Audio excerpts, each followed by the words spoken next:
الفيديو ده للناس اللي ما بتقررش لها هدف وبتغير هدفها من اول ما تخش المجال.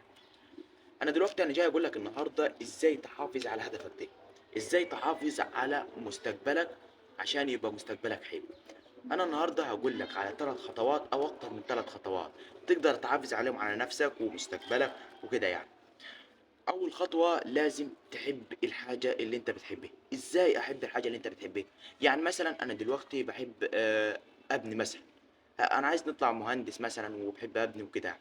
حب الحاجه اللي تحبها، حبها اكتر بحيث اللي انت ما تسيبهاش وتروح لحاجه تانية. حب اللي انت بتحبه.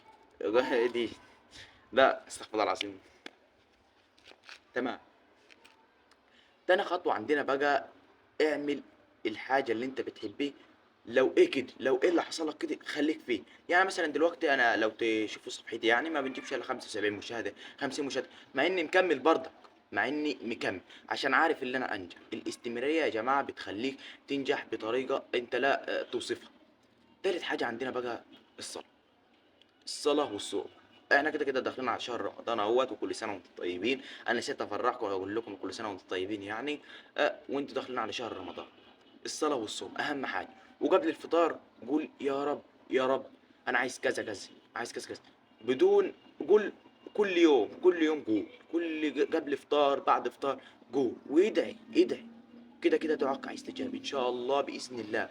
دعاءك هيستجاب. ولو انت لسه اصلا ما وصلتش لهدفك لغايه دلوقتي، انا حابب اطمنك ان ربنا عامل لك وقت مخصص لهدفك يتحقق فيه.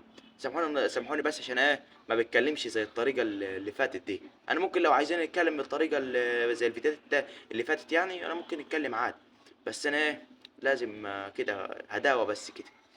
اه وعايزين بقى نوصله بقى الفيديو ده ل 500 لايك ولا حاجه. 500 لايك يا جماعه. انا الفيديو ما بيوصلش حتى ل 20 لايك كده ينفع؟